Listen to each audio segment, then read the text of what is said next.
प्यारे विद्यार्थियों, good evening सभी को एक बार फिर से। सभी विद्यार्थियों का एक बार फिर से जेएमएस एकेडमी में स्वागत है। तो जैसा कि आप सभी लोगों को पता होगा कि डेली शाम 5 बजे हम लोग क्लास 10th के लिए मैपिंग की क्लास को पढ़ रहे हैं। मैपिंग की क्लास में जैसा कि हमने आपको बताया कि मैपिंग की जितनी भी क्लास है वो हम 4 से 5 क्लास में जितने भी मैपिंग में आपके आने वाली टॉपिक से क्वेश्चन है उनको हम क्या करेंगे, समाप्त कर लेंगे 4 से 5 क्लास में। आज हमारी चौथी क्लास है और इसके साथ ही हम 1 या 2 क्लास और करेंगे और आपके मैपिंग के जितने भी टॉपिक है हम इस क्लास में कवर कर लेंगे। और बेसिक से बिल्कुल जीरो से और जितने भी हाई लेवल के क्वेश्चन पूछे जाएंगे इन सबको हम यहाँ पर डिस्कस करेंगे। जितने भी टॉपिक है काफी अच्छे से हम प्रैक्टिस करते हुए चलेंगे। तो इसी क्रम में आज की क्लास में हम लोग पढ़ने वाले हैं भारत के प्रमुख लौह इस्पात संयंत्र और भारत के प्रमुख परमाणु ऊर्जा संयंत्र केंद्र कहां कहां पर ये स्थित है और कैसे कैसे क्वेश्चन इनसे आपसे पूछे जाएंगे, इनकी लोकेशन कहां पर है, किस राज्य में स्थित है, ये सारी चीजें आज की क्लास में हम लोग डिस्कस करेंगे। बात करते हैं कि अभी तक हम लोगों ने क्या क्या पढ़ डाला है। तो सबसे पहली क्लास में हमने आपको पढ़ाया कि जो मैपिंग की क्लास है इसमें कौन कौन से टॉपिक से क्वेश्चन आने वाले हैं। तो इसमें हमने आपको बताया कि टोटल 10 से 11 टॉपिक है जिससे क्वेश्चन आपके एग्जाम में पूछे जाते हैं और उन 10-11 टॉपिक को कैसे हम लोग पढ़ेंगे इन सब चीजों को डिस्कशन हमने पहली क्लास में किया। इसके साथ ही दूसरी क्लास में हमने पढ़ा दिशा के नॉलेज के बारे में, क्योंकि यदि आप मैपिंग पढ़ रहे हो और आपको दिशा का नॉलेज नहीं है तो आपका मैपिंग पढ़ना बेकार है। तो सबसे पहले जो भी स्टूडेंट एंड इस क्लास को देख रहा है वो सबसे पहले प्लेलिस्ट में जाए और या फिर चैनल पे जाए।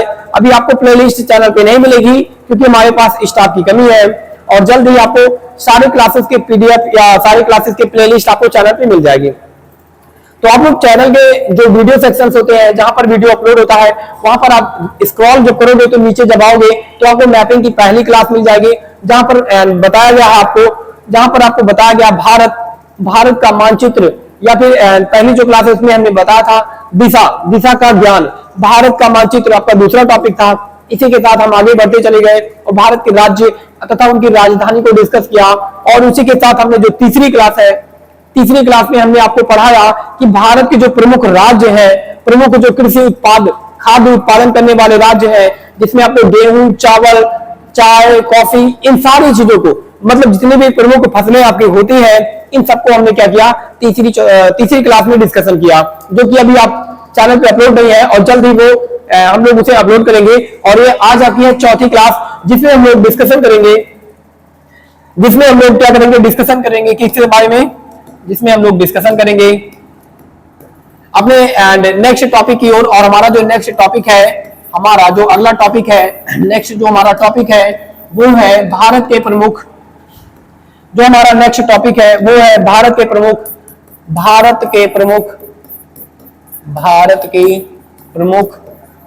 लौह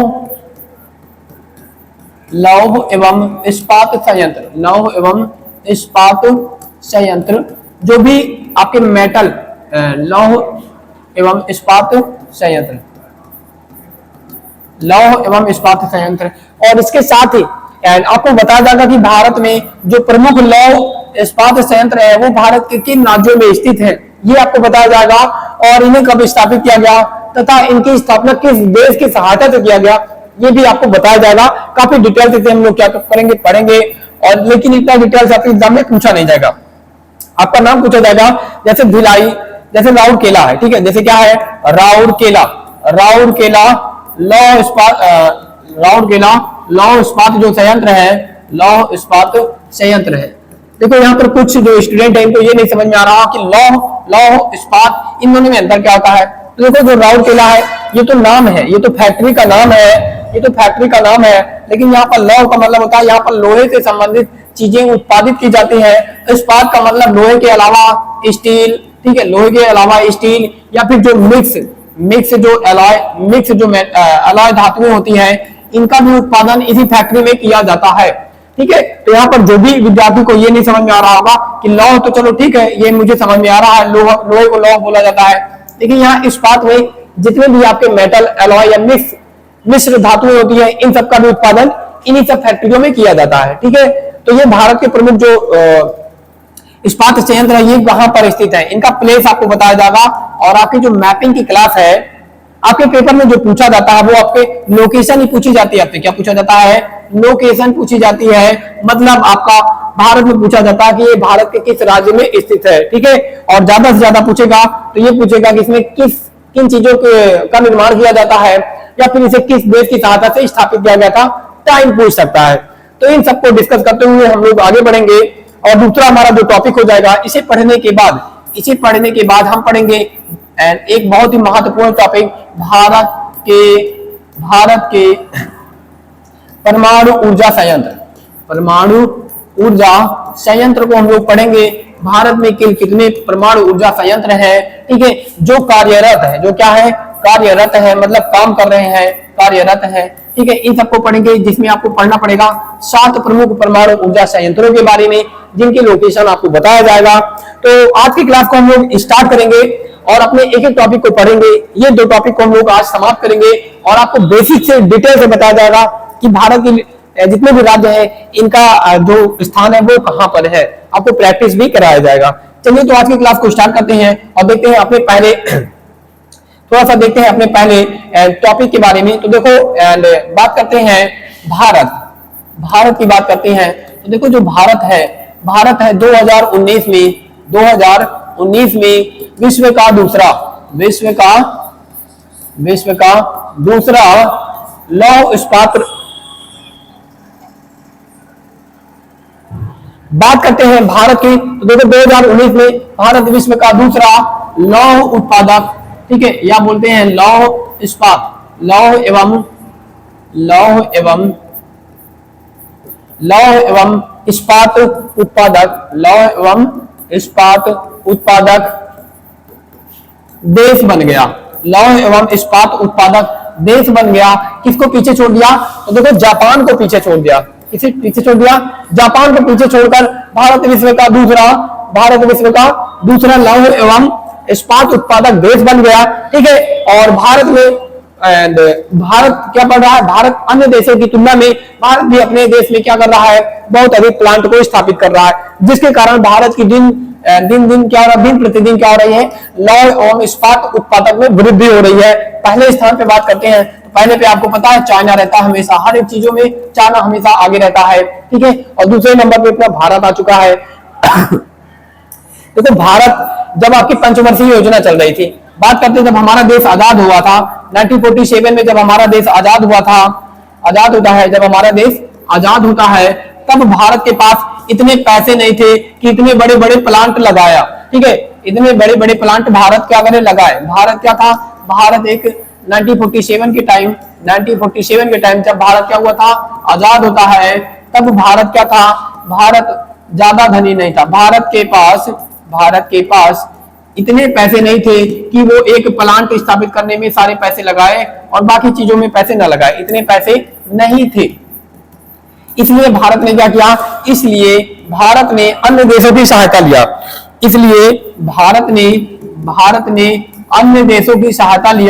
अन्य देशों की सहायता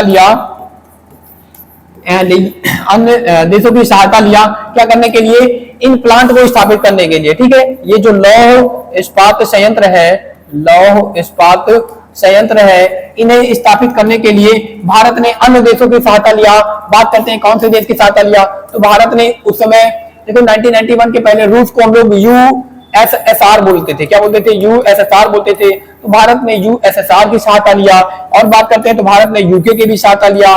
और बात करते हैं तो भारत ने जर्मनी की सहायता लिया, ठीक है। इसकी सहायता लिया, भारत ने जर्मनी की सहायता लिया। तो जितने भी बड़े देश थे भारत ने इन सबका क्या किया? इन सबका सहायता लिया और भारत में विभिन्न प्रकार के प्लांट लगाए, जिसमें स्टील, लौह और मिश्र धातुएं, इन सबका वर्तमान समय में उत्पादन किया जा रहा है, ठीक है। और चल इसी क्रम में हम लोग बात करते हैं अपने पहले प्लांट की ओर। और हमारा जो पहला प्लांट है जिसका नाम यहाँ पर आपको लोगों को दिख भी रहा होगा, ठीक है। हमारे पहले प्लांट का नाम दिख रहा होगा आपको, दुर्गापुर। क्या दिख रहा है? दुर्गापुर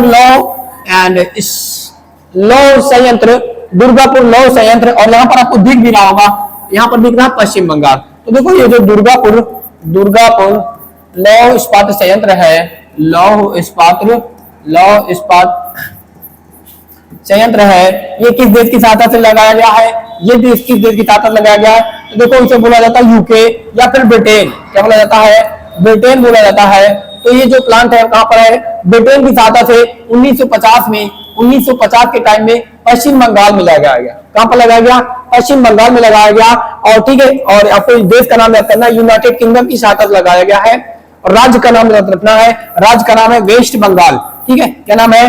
पश्चिम बंगाल नाम है, आपको पता है पश्चिम बंगाल, जो कि एक तटीय राज्य भी है, जहां की वर्तमान समय की मुख्यमंत्री ममता बनर्जी है। ठीक है, तो पहले प्लांट, जो हमारा पहला प्लांट है, इसका नाम है दुर्गापुर। क्या नाम है? दुर्गापुर नाम है। और ये किस राज्य में स्थित है? तो इसे स्थापित किया गया पश्चिम बंगाल में। ईयर याद रखना है, 1950 के करीब इसे स्थापित किया गया था। और बात करते हैं किस देश की सहायता से, तो देखो इस देश को यूनाइटेड किंगडम या ब्रिटेन बोला जाता है, या फिर इंग्लैंड भी बोल सकते हो। ठीक है, क्या बोल सकते हो? इंग्लैंड भी बोल सकते हो।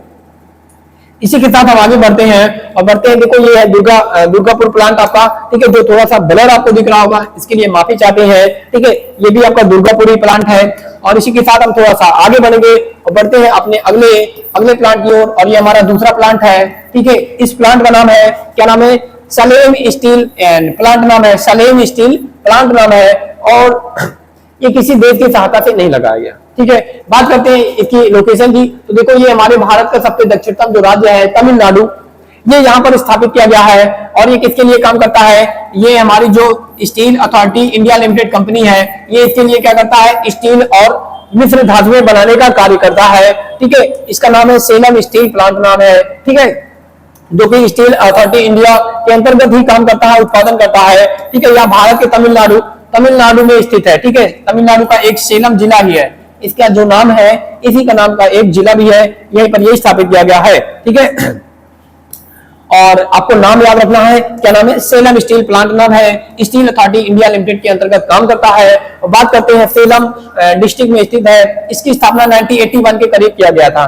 कब किया गया था? 1981 के करीब किया गया था। ठीक है, और ये क्या क्या बनाता है? गर्म स्टील बनाता है और भी बहुत सारी धातुएं बनाता है। ये सारी चीजें आपसे नहीं पूछा जाएगा, तो इसलिए हम इसे नहीं पढ़ेंगे। और बात करते हैं थोड़ा सा, देखो यहाँ पर बात करते हैं थोड़ा सा मैप की। तो देखो यहाँ पर जो मैप दिख रहा है, अभी हमने मैप में आप लोगों को प्रैक्टिस भी कराया जाएगा। थोड़ा सा और बात करते हैं, जितने भी भारत के प्रमुख स्टील प्लांट है, इनके बारे में बात कर लेते हैं। ठीक है, तो देखो और जो है, एक है आपका बोकारो, बात करते हैं बोकारो स्टील प्लांट की। ठीक है, बोकारो जो लौह इस्पात केंद्र है, लौह इस्पात संयंत्र है, बोकारो जो लौह इस्पात संयंत्र है, इसकी लोकेशन की बात करते हैं। तो देखो बोकारो जो किया गया था, बोकारो की जो लोकेशन है ये कहां पर है? बोकारो जो है ये अपने झारखंड में है। कहां पर है? झारखंड में है। और बात करते हैं ये किसकी सहायता से स्थापित किया गया था?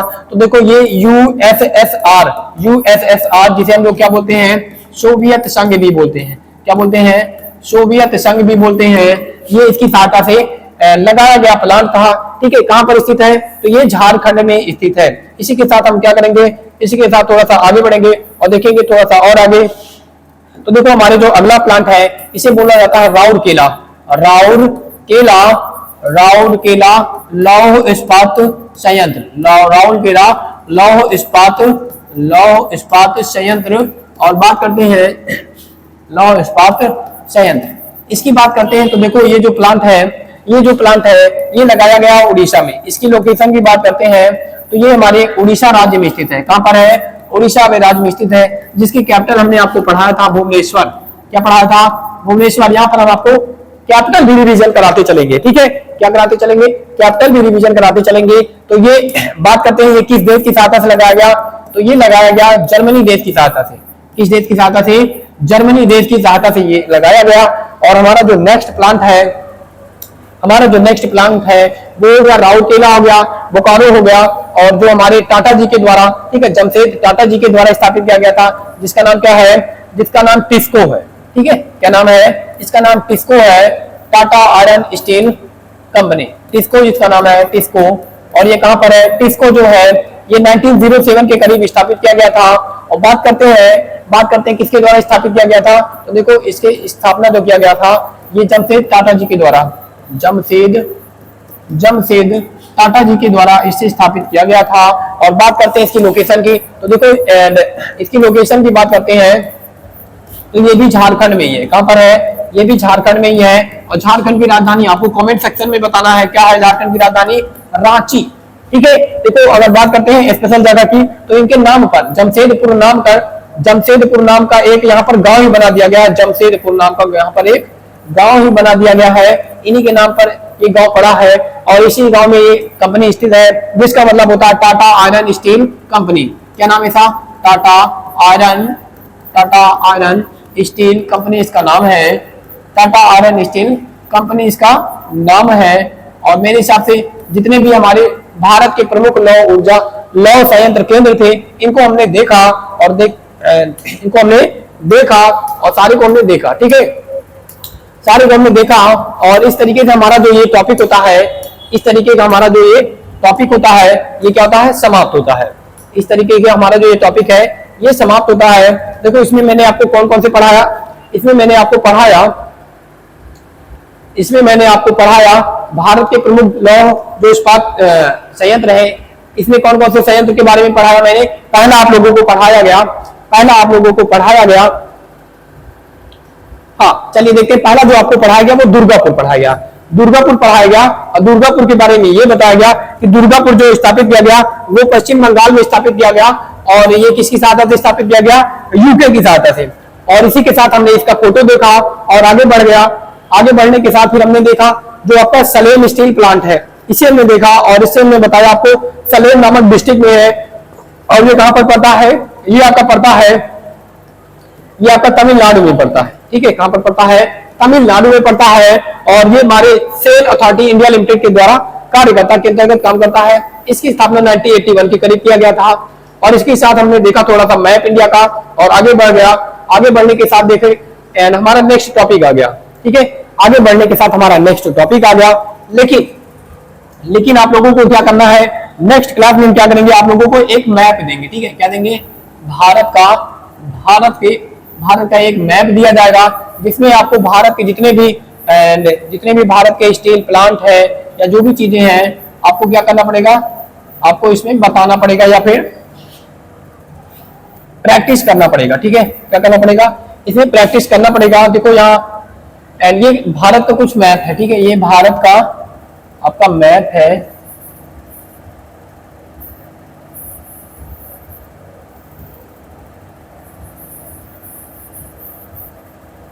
यहाँ पर जगह कम होने के कारण जो मैप है थोड़ा सा कम सही बन पा रहा है। तो ये आपका क्या है? भारत है। ये क्या है? भारत है आपका। और अभी हमने आपको बताया कि यहाँ पर जो पश्चिम बंगाल है, वेस्ट बंगाल है, यहाँ पर मैंने आपको प्लांट पढ़ाया। जो तमिलनाडु है, यहाँ पर मैंने आपको प्लांट पढ़ाया। और ये जो झारखंड है, यहाँ पर मैंने आपको प्लांट पढ़ाया।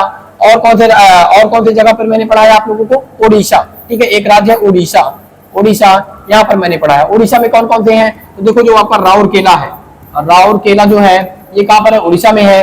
पश्चिम बंगाल की बात करते हैं तो दुर्गापुर प्लांट है, ये आपका पश्चिम बंगाल में है। दुर्गापुर जो प्लांट है ये कहाँ पर है? पश्चिम बंगाल में है। झारखंड की बात करते हैं तो बोकारो को मैंने पढ़ाया। बोकारो जो आपका लौह इस्पात संयंत्र है, ये कहाँ पर है? झारखंड में है। ठीक है, इसी के साथ टिस्को को भी बताया। टिस्को कहाँ पर है? टिस्को जो है आपका ये भी झारखंड में है। और राउरकेला कहाँ पर है? उड़ीसा में है। तमिलनाडु के बारे में पढ़ाया। सलेम लौह जो इस्पात संयंत्र है, ये कहाँ पर है? ये आपका कहाँ पर? तमिलनाडु में है। तो ये हमारे भारत के क्या काफी प्रमुख दुर्गा एंड वेस्ट बंगाल में एक बच रहा था। वेस्ट बंगाल में मैंने पढ़ा दुर्गापुर जो लौह इस्पात संयंत्र है, ये कहाँ पर है? पश्चिम बंगाल में। तो ये हमारे भारत के कुछ प्रमुख क्या है? लौह इस्पात संयंत्र केंद्र है। ठीक है, जिनकी लोकेशन भी मैंने आपको बता ही दिया है। कहाँ पर है? झारखंड में, उड़ीसा में, पश्चिम बंगाल में और तमिलनाडु। ये हमारे क्या प्रमुख है। ठीक है, इसको के बारे में बताया। ये हमारे भारत के जो प्रमुख उद्योगपति जिनका नाम टाटा जी है, रतन टाटा जी है। ठीक है, इनके पहले जो इसके फाउंडर हुआ करते थे जमशेद टाटा जी, उनके द्वारा ये स्थापित किया गया कंपनी है, जिसका फुल फॉर्म है टाटा आयरन स्टील कंपनी नाम है। ठीक है, और इसी के साथ हम क्या करेंगे? थोड़ा सा अपने अगले टॉपिक की ओर बढ़ेंगे। और नेक्स्ट हमारा जो टॉपिक है इसे इसे पढ़ने के पहले थोड़ा सा कुछ कंसेप्ट समझते हैं, ठीक है। इसे पढ़ने के पहले हम थोड़ा सा कुछ कंसेप्ट समझते हैं। देखो, आपको बिजली की आवश्यकता पड़ती है। बिजली की आवश्यकता हमें क्यों पड़ती है? क्योंकि हमारे रोजमर्रा जो लाइफ है या फिर डेली लाइफ में हमें बिजली की आवश्यकता पानी चलाने के लिए पड़ती है, पंखा चलाने के लिए पड़ती है, लाइट जलाने के लिए पड़ती है। तो ये बिजली आती कहाँ से है? तो ये जो बिजली आती है, ये बिजली जो आती है, ये बड़े बड़े जो प्लांट लगते हैं बिजली के, बड़े बड़े जो प्लांट लगते हैं बिजली के, इनमें क्या होती है, इनमें इस प्लांट में कुछ ना कुछ जलाया जाता है, ठीक है। कुछ ना कुछ जलाया जाता है और इन्हें जलाया जाता है और जलाने के बाद उसमें ऊर्जा उत्पन्न की जाती है। क्या की जाती है? इसमें ऊर्जा उत्पन्न की जाती है।